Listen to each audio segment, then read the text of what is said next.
for joining us. This is Channel 1 Lunchtime News. My name is Edward Kabatha. Our sign language interpreter is Steve Ndunde. Welcome to the program. The Jubilee Party has maintained its hard stance on proposed amendments to the Constitution to restructure the executive.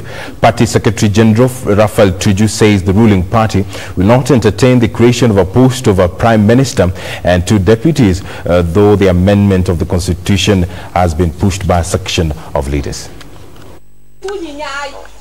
The push by TRT Member of Parliament William Kamket to have changes in the Constitution and allow an expanded executive has been met with stiff opposition by the ruling Jubilee Party. The party, through its Secretary General Raphael Tuju, ruled out any possibility of a referendum to create the positions, saying the party will whip its members in Parliament to reject the proposal. There are those who are talking about the possibility of having a different type of executive structure, but as far as we're concerned, our focus at this particular moment in time is jobs. Speaking in Olkalau town after meeting with top Nyandarua county officials led by Governor Francis Kimemia, County Assembly Speaker Ndegwa Wahome and area MCAs, Tuju took issue with politicians engaged in early campaigns. You want to tell me that what some people talked in some funerals about structures of the executive should be what should be occupying my head? I think you're not being fair to us. Honestly, guys, let us focus on what is most important. I can assure you that 99% of the issues we discussed were economic issues of moving this country forward in terms of development. It was not a purely political issue. The leaders have in the meantime urged those calling for the resignation of embattled IBC boss Wafula Chebukati to follow the law and not force the entire IBC team out of office. What is important is that let us follow the law, because if we follow the law in this particular respect and follow the Constitution, whatever it is we want to do, let us follow the law. And the law has enough space for us to manage any kind of transition. But speaking separately, Baringo Women Representative Gladwell Cheroyot said Chebukati and the 2 remaining commissioners should swallow their pride and resign. Having 3 commissioners resigned at the same time means the whole house is shaking. In my own opinion, I want to join the Kenyans who are saying IBC should be disbanded. They should be scrubbed, let them go home, they should be disbanded and have clean another body. Samson Kitavi, Lunchtime News. Disaster response teams have intensified their emergency response in the wake of ongoing rains that continue to wreak havoc in parts of the country. And as Ron Clifford reports, the ongoing rains have left a trail of destruction amid calls for humanitarian assistance for the victims. It has been a trying week for residents of Tana River County after the ongoing floods in the area swept away a section of the Bura Madogo Road along the main Mombasa-Garissa highway. Businessmen here say they have suffered losses amounting to over 5 million shillings since the road was cut off. Barabara imetukost pesa nyingi tangu hii mvua, barabara zimekatika, mzigo umeozea barabarani. The Kenya National Chamber of Commerce and Industry Tana River County Chair Hassan Wario says the main cause of pain among traders is the long route they are forced to use to transport their products. Mvua imekata barabara kwa sehemu 4 and the distance of 4 km na imebeba paka bridge. Sasa njia kutoka huko huwa haipitiki. Traders lamenting that the main Mombasa-Garissa highway has remained impassable for over a week following the heavy rains that forced the seasonal Galole River to break its banks. But as a temporary measure, the county government of Tana River has released food donations to affected areas of Bakuyu, Ziwani, Madogo, Malkamanza and Mororo. More than 2,500 families displaced by the floods received rice, beans and cooking oil to supplement their needs as administration looks into finding a lasting solution to the crisis. Tunapata shida sana sisi pale tumikaa, nyumba zilianguka na unakaa kwa maji, vyombo viko kwa matope. Tunamuomba nyinyi mtufanyie bidii ya mahema. Mvua tunyeshea hapa, nyumba yetu iko chini. watu 2000 nyumba yao iko chini. Ni watu 6000 lakini 2000 nyumba yao iko chini. The Kenya Red Cross Society estimates that more than 15,000 families in the area have been affected by the perennial floods. In Samburu County, lorry drivers transporting goods to Maralal town remained stranded at Rumuruti for the 4th day, running some few kilometers to their destinations following heavy rains being experienced across the county. Ingilia kati kujua ni nini inaendelea hapa kwa sababu hata huyu mchaina hakuji kutusaidia. Aambiwe mara moja akuja atutolee hizi magari zimekwama hapa. Barabara wakati ilikuwa mzuri tulikuwa tunapita vizuri. Contractors building Maralal Mubarak Road had already started digging the road from Maralal town when the rain started. The digging has rendered the road impassable, especially to heavy commercial vehicles. Tuambie China kuja hapa tumwagie maram atusaidie ndio tutoke. Hata hiyo magari mengine iko barabara ndio ikuja ipite hapa. Kwa sababu hapa town iko karibu hatuwezi fika. Ndio abiria wengi wanaenda miguu. Hata abiria sasa wamekasirika wanaenda miguu. Kuna contractor ameingia. Sasa ameweka diversion karibu na Maralal hapa, imetuletea shida. Kwa sababu alitengeneza diversion bila maram. Na ndio sababu tumekwama. Nilitoka Nyahururu asubuhi na mpaka saa hii sijafikia Maralal. Magari yote imekwama. The drivers calling on the Chinese contractor to maram the section of the road to enable them deliver their supplies to Maralal town. And it was a reprieve for victims of floods in Mosiro irrigation scheme after Narok Governor Samuel Ole Tunai visited the over 50 families affected by the heavy rains. The governor calling on the residents who are living in areas likely to be affected by the floods to move to higher grounds to ensure normal lives are lost to the heavy rains. Kwa sasa ni mzuri kuona mbele. Tuhame twende mahali ambaye imeinuka. Tuweke mali yetu huko na familia na watoto mpaka wakati mvua itakuwa tutaangalia pia kwamba imeteremka ndio tuweze kurudi mahali ambaye tuko. Reporting for Channel 1 Lunchtime News, I'm Ron Cliff. OD. President Uhuru Kenyatta says the prevention of common diseases, including malaria, is at the top of Kenya's goal to achieve universal healthcare. President Kenyatta, who addressed the Global Malaria Summit in London, affirmed his government's commitment to the cause, which is one of the Big Four agenda aimed at improving the lives of Kenyans. President Uhuru Kenyatta told delegates at the Global Malaria Summit in London that malaria prevalence rate in Kenya has been reduced from 11% to 8% thanks to continued targeted malaria interventions. This drop in the prevalence is especially evident around Lake Victoria, where during the same period the prevalence dropped from 38 to 27%. Clearly, this is still far too high, and our government is determined to lower the prevalence further. He said initiatives to improve the management of primary health care will enable Kenya to make significant strides in delivering universal health care to citizens. Consequently, Kenya, in collaboration with the World Health Organization, commenced the introduction of the life-saving malaria vaccine towards the end of the year. This vaccine targeting young children will be deployed in a pilot implementation project in the malaria endemic areas of our country.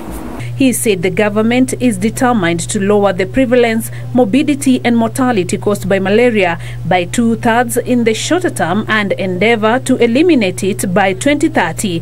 The president noted that the government is on track to providing 80% of people living in malaria-prone areas with appropriate preventive interventions and treating 100% of all malaria cases in accordance to the National Malaria Treatment Guidelines.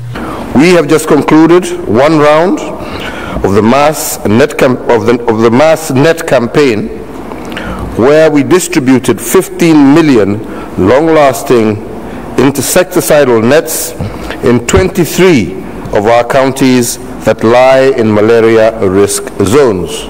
He further added that the government continues providing pregnant women and children under 1 year with nets in order to reduce their vulnerability to malaria infection. The summit on eradicating malaria, attended by 15 heads of state and government, resolved to recommit to accelerating actions to achieve a malaria-free world by putting necessary financing and policy mechanisms in place. Beatrice Getonyeng-Etich, Channel 1, Lunchtime News. Inspector General of Police Joseph Boynet is cautioning Kenyans against spending lots of money and time on gaming activities which could easily become addictions. Speaking after receiving donation from gymnasium equipment at the presidential escort in Juja, Kiambu County, Boynet said betting should not be viewed as a source of income. Lotto Betting Company donated the equipment worth 5.7 million shillings. Company chair Bran Walucho echoed Boynet's sentiments, saying funds raised from lotteries should be used in charitable work. Sincerely, for the single-minded determination to work which you display at all times katika kazi zenu. That's why I'm really proud in commending you for your single-minded devotion and dedication to duty, so that you become an example to the rest of the service, the rest of the country, and the rest of the generality of our people, that hard work is not only pays, but is also blessed, because in so doing you are not serving we mwenyewe ama ile kazi umepewa ama nchi yetu peke yake, but you are also serving the wider humanity and Almighty God in the final analysis. Idara ya polisi tunasisitiza sana umuhimu wa physical fitness, na officers wapewe, sababu kazi yao ni inataka sana, ni kama wale officers wengine wa polisi pia inataka sana physical fitness, na wakati wamemaliza kazi ingekuwa bora wawe na nafasi ya kuweza kupumzika.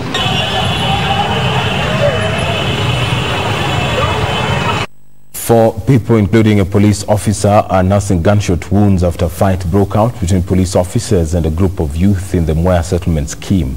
The spear-wielding youth had allegedly descended on surveyors overseeing the land subdivision in the area before police moved in.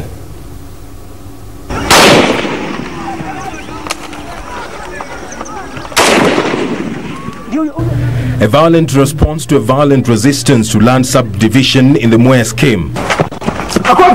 A group of youth armed with spears and arrows are attempting to stall the ongoing subdivision of this 44,000-acre piece of land.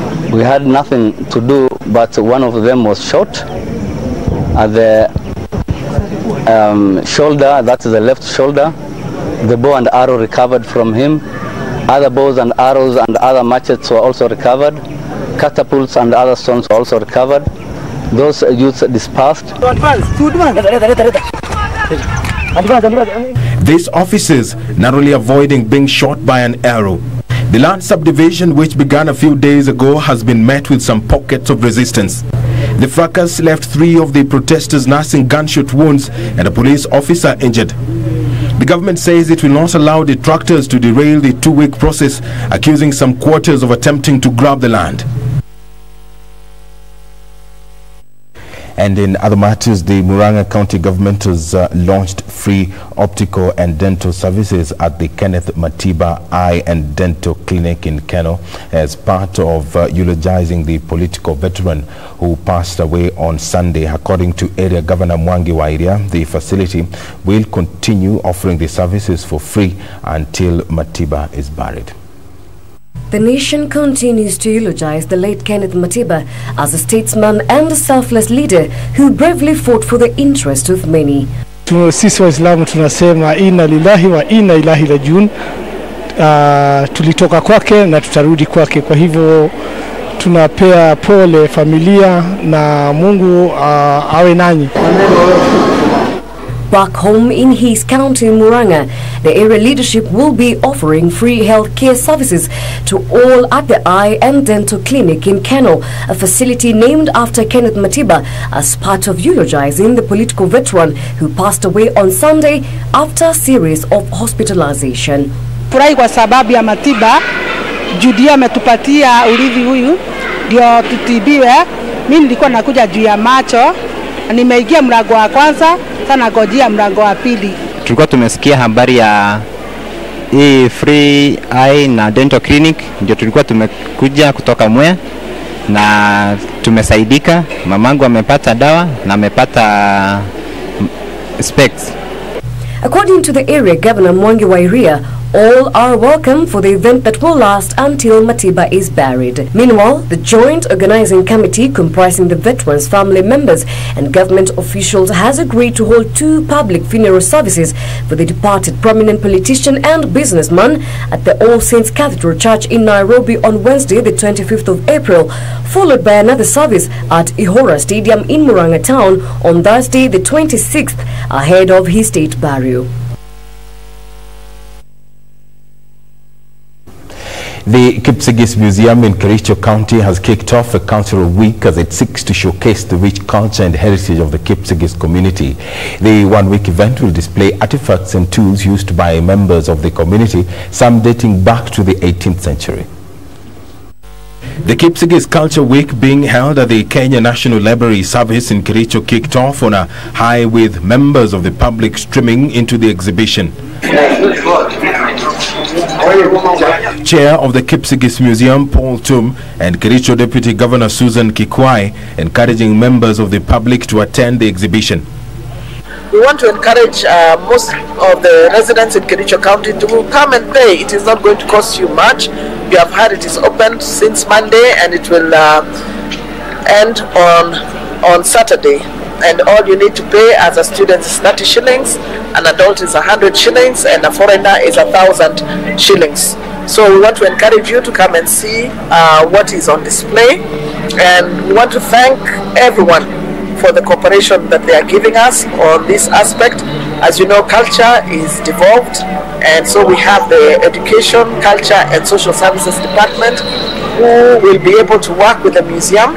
Collection dates back to the 18th century, including tools for tillage, harvesting and serving food, traditional clothing, tools used for medication, traditional music instruments, including gramophone, which was popular between 1930 and 1960, were on show at the exhibition meant to showcase the cultural heritage of the Kipsigis. A meteorite that was seen as a sign of good omen and which used to be put in the cattle kraal to invoke blessings for increased herds was also on display. We are developing a farm foundation for the children of this area, and such that our economic, social and realistic life and living will be founded. So, in this context, we have brought our artifacts from Kapkatet Museum to this Kenya National Library. What a beautiful story. We are taking a short break, but don't go too far. Channel 1 Lunchtime News continues after this.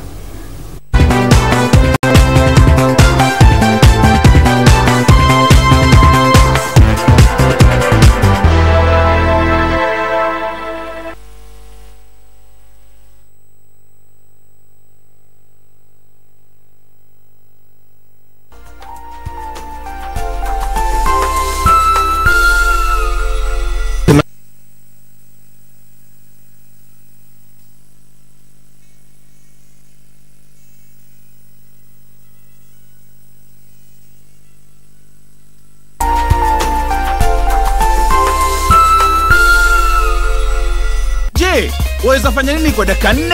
Na mega dola. Unaweza piga chef? Na mega dola. Kila kitu ni mega. Waweza pika ugali? Na mega dola. Pesa hapa ni mega.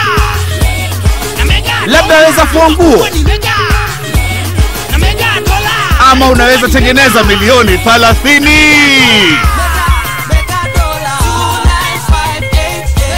4 minutes are enough to win big with Mega Dollar. Just go to Lipa na M-Pesa, select Pay Bill, enter business number 295888, enter account name KBC, deposit 10 shillings or more, enter your PIN and press OK, then choose 10 numbers from 1 to 80 and send to 29588.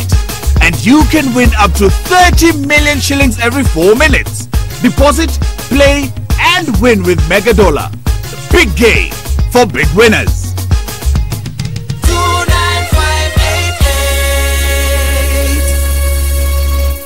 This Thursday on Road to Success. If you truly believe in something or a business idea, you know yourself best and listen to yourself, and you follow your dream. You know it better, you can execute it better. I think that's what ultimately makes an amazing entrepreneur, is just that drive to be able to do it at all costs, and yeah, just keep pushing when it's hard, because it's hard being an entrepreneur. Road to Success. ABC, easy as 1, 2, 3, all simple as do, re, mi.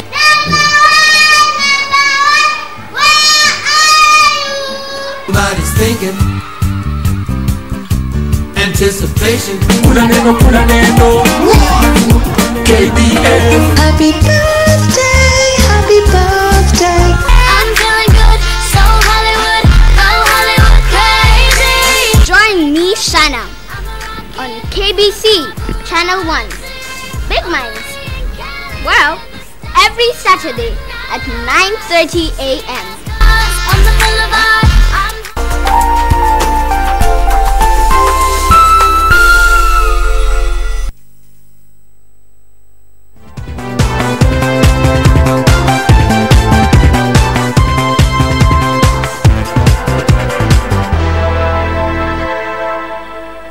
Welcome back. From one cultural story to another one. The 4th edition of the Turkana Cultural and Tourism Festival kicks off today with high-profile guests expected. First Lady Margaret Kenyatta is scheduled to officially open the event, which will also be graced by top-ranking officials from Uganda, South Sudan and Ethiopia. Turkana Governor Josephat Nanok is optimistic that the newfound unity of local leaders will ensure success of the festival. The county government has allocated 60 million shillings for the event, which will be attended by more than 10,000 people. Among the guests are 20 members of parliament from Uganda, led by Minister for Karamoja Affairs, a 30-member South Sudanese delegation led by the government of Kapoeta State, Louis Lobong, and an Ethiopian delegation led by the governor of South Omo region.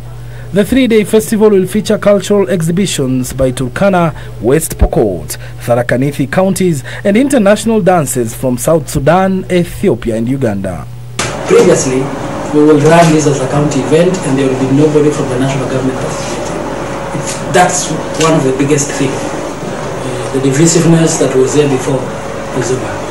So you can see what this cultural festival is bringing. And we hope that it will help us in the neighborhood be able to solve the problems of Baringo, West Pokot, Samburu, and also try and stabilize the rest of our international boundaries.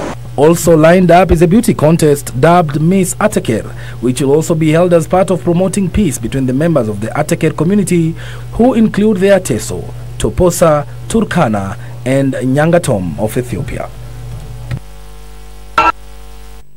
And in other matters, residents of Norkopir village in Kajiado County took to the streets to protest what they say is discrimination in the ongoing crackdown targeting illicit brewers. The residents accuse security agents of giving preferential treatment to establishments owned by police officers. This was the situation at Norkopir village, the irate residents declaring that they have had enough. The demonstrators taking their rage to the streets, descending on bars and alcoholic joints. Their discontent allegedly drawn from the fact that some unlicensed alcoholic joints remain open despite ongoing crackdown on illicit brews and second-generation liquor. Tumekuwa hapa kwa muda mrefu sana na hii club imekuwa imefunguliwa. Tunasikia ni afande. Watu wakibebwa hapa, tumekuwa tu hapa watu wanabebwa, lakini inabaki kama imefunguli, watu wanaendelea kunywa. The group saying that they have suffered in silence from corrupt police officers, even as they called for action against police officers involved in the vice. Mkifungua wanakuja wanashika watu. Kama juzi walishika msichana wa ile baya mwisho, na akafungwa miezi 6 kwa kukosa 20,000 na ana mimba. Mbona yeye atumie kiraoni kufanya ile masaa haitakikani? British Council Country Director Tony Riley has challenged the government to consider coming up with novel ways of addressing youth unemployment. Tony says young people constitute the bulk of Kenya's population and as such should form the fulcrum of the country's development agenda. The calls coming even as the Ministry of Public Service, Youth and Gender Affairs Chief Administrative Secretary Rachel Shebesh expressed the government's commitment to address youth unemployment in line with President Kenyatta's Big Four agenda. To empower young people to go into entrepreneurship, it is our job. And we intend to do that job and we do not intend to fail. I have had a discussion around the safe spaces. I can confidently say that we are creating this ministry to be the safe space that the young people are looking for. Because within the ministry, we have the resources in terms of budgetary allocation from government, but we also have the resources in terms of technical skills. We have a great mind like women, and so we must create this safe space first of all in our ministry before we look for safe spaces through other partners or other stakeholders. And therefore, I am happy to engage today on the new generation report that we're launching today, because I do believe. And now I'm talking to the British Council and the FID and all the stakeholders, that we do not need to always recreate the wheel. If you have done such good work, with putting money, British taxpayers' money, I must say, then you can save the Kenyan taxpayer doing the same report of listening to the voice of young people and what they want and what they would like to see as the next generation. And having said that, we are also in the process of such an engagement through our youth department. So allow me to go into my speech so that I don't miss anything out that we have prepared to say. But I will be also giving a few off-the-cuff remarks.